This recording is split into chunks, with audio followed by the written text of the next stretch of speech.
I'm back this week with another Writing Wednesday, and I'm going to be talking about possibly my favorite novel of all time, Margaret Laurence's The Diviners. Now, this is a classic of Canadian literature. I read it in my early 20s. I didn't read a lot of Canadian literature up to that point because although I had an English degree and I had grown up here in Canada, I got my degree in the US, and so it wasn't until much later when I was getting a master's here that I had to read a lot of Canadian literature in class. And I've always been really glad with Margaret Laurence's work that I didn't have to read it as part of a class, but rather that I could just pick it up and read it for pleasure. The Diviners was the first Margaret Laurence book I read, and it is still my favorite. It is her final and crowning novel, published in 1974, when it also won the Governor General's Award for Fiction. Richly deserved. There's a lot I could say about this book, and I'm going to write a blog post to go along with this.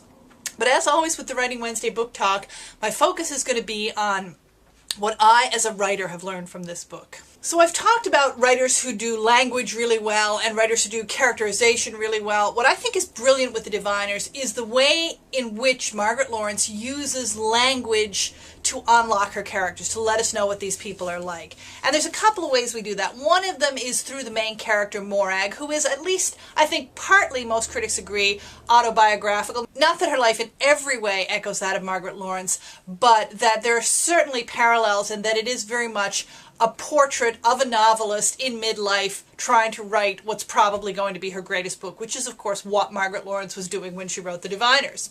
And the key thing about Morag, it's a third-person narration, but we're very much in Morag's head, and she's constantly, it's very stream of consciousness. We hear her thoughts, and she's constantly playing with words, editing herself, analyzing everything she says, which makes us very aware of not only the very cerebral kind of person she is, but also how much as a writer she is in love with language. So here's a typical passage of Morag looking at the river outside her house. The river was the color of liquid bronze this morning, the sun catching it. Could that be right? No. Who had ever seen liquid bronze? Not Morag, certainly. Probably no one could catch the river's color, even with paints, much less words. A daft profession, wordsmith. Liar, more likely, weaving fabrications, yet with typical ambiguity convinced that fiction was more true than fact, or that fact was in fact fiction.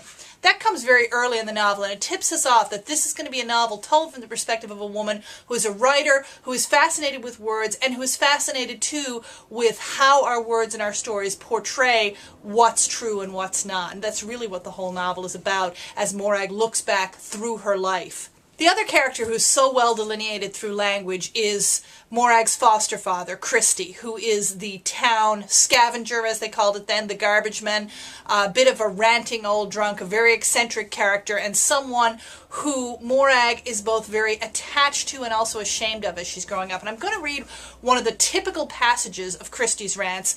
Language warning first, for anyone who doesn't like swear words, this is not a good choice of book, and Christy is not a character you will enjoy reading because he's often very profane.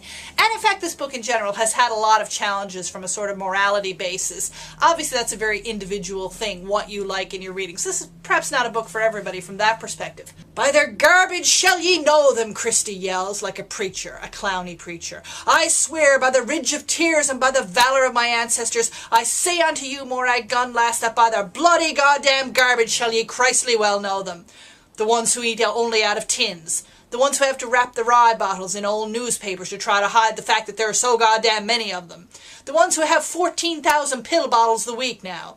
The ones who'll be chucking out the family albums the moment the grandmother goes to her ancestors. I tell you, girl, they're close as clams and twice as brainless. I see what they throw out and I don't care a shit, but they think I do, and that's why they cannot look at me. They think muck's dirty. It's no more dirty than what's in their heads or mine. It's Christly clean compared to some things. All right, I'll please them. I'll wade it up to my ass. I could wade in shit if I had to without it hurting me.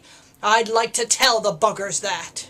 Christy Logan is a great character, so is Morag Gunn, Jules Tonnerre, the rest of the characters in this novel, and they are all delivered to us through the medium of Margaret Laurence's language, and she does that so skillfully and so brilliantly. I reread this book recently after being away from it for probably at least 20 years. It still has the same hold over my imagination that it did then. I think it's definitely the best Canadian novel ever written, and it might be one of the best ever. If you don't mind some raw depictions of reality and some raw language, you should definitely read this book and marvel at how she uses language to create character.